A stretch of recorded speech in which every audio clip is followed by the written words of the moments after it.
Assalamualaikum warahmatullahi wabarakatuh.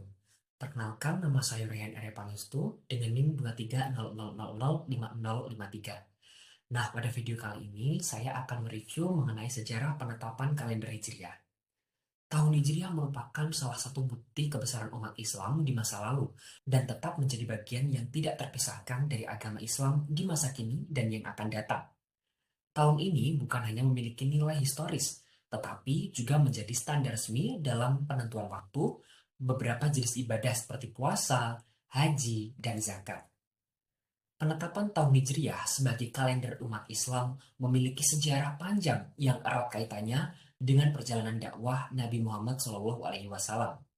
Sejak awal, Allah Subhanahu wa Ta'ala telah menetapkan bilangan bulan dalam satu tahun sebanyak 12 bulan sebagaimana disebutkan dalam surat At-Taubah ayat 36. 12 bulan tersebut dimulai dari Muharram hingga Dzulhijjah yang digunakan oleh bangsa Arab dalam sistem penanggalan Komariah berdasarkan peredaran bulan.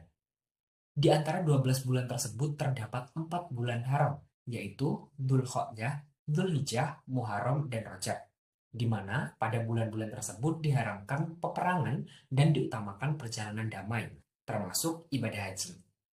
Sistem Komariah ini telah digunakan oleh bangsa Arab jauh sebelum kedatangan Islam, beberapa dengan bangsa Romawi dan Persia yang memakai sistem Syamsiah berdasarkan peredaran matahari.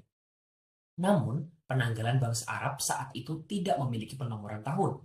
Untuk membedakan satu tahun dengan tahun lainnya, mereka menamainya sesuai peristiwa besar yang terjadi, seperti Amul Fil atau tahun gajah, saat Abraha menyerang Ka'bah, atau tahun wafatnya tokoh tertentu.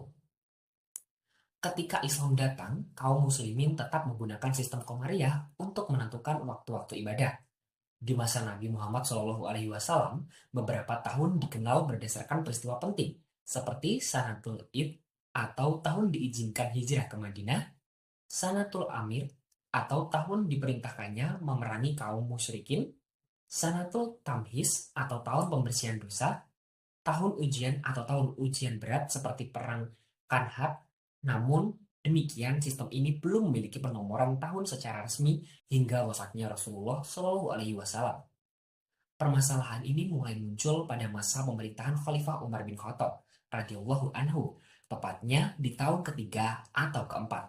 Masa kekhalifahannya ketika itu, Abu Musa al-Asy'ari yang menjadi gubernur Basra mengeluhkan surat resmi dari Amrul Mukminin yang hanya mencantumkan bulan tanpa tahun, sehingga mereka kebingungan menentukan waktu pelaksanaan isi surat tersebut. Menanggapi hal tersebut, Umar segera mengumpulkan para sahabat untuk bermusyawarah menetapkan sistem penanggalan Islam. Beberapa usulan muncul seperti memakai sistem Persia yang berbasis nama raja atau sistem Romawi yang sudah berusia sangat tua. Namun semua usulan itu ditolak dan akhirnya disepakati tetap menggunakan penanggalan Komariah. Selanjutnya, para sahabat bersedia berbeda pendapat tentang peristiwa yang dijadikan awal perhitungan tahun, seperti tahun kelahiran Nabi, tahun kenabian, tahun wafat Nabi, tahun hijrah Nabi ke Madinah. Setelah dipertimbangkan, pilihan jatuh pada tahun Hijriah karena peristiwa itu menandai awal kemuliaan Islam secara sosial dan politik, sekaligus membedakan antara kebenaran dan kebatilan. Umar berkata, hijrahlah yang memisahkan antara yang hak dan yang batil. Maka ditetapkan peristiwa hijrah sebagai awal penomoran tahun Islam. Kemudian, para sahabat kembali bermusyawarah untuk menentukan bulan apa yang dijadikan awal tahun Hijriah. Beberapa pendapat muncul Ramadan karena diturunkan Al-Quran di bulan itu dan Rabiul Awal karena Nabi tiba di Madinah saat bulan itu. Muharram dipilih Umar, Utsman, dan Ali. Alasannya Muharram adalah bulan haram yang datang setelah ibadah haji di Dzulhijjah. Dan di bulan ini kaum Ansor berbait kepada Nabi yang menjadi titik awal hijrah.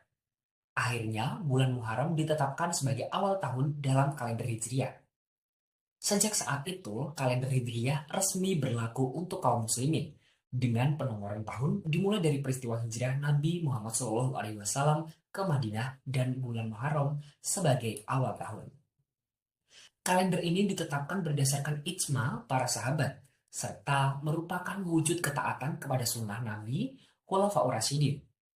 Hingga saat ini, kalender Hijriah tetap menjadi pedoman utama umat Islam dalam menentukan waktu ibadah dan peristiwa penting lainnya. Terima kasih. Demikian yang dapat saya sampaikan. Wabillahi taufiq wal hidayah. Wassalamualaikum warahmatullahi wabarakatuh.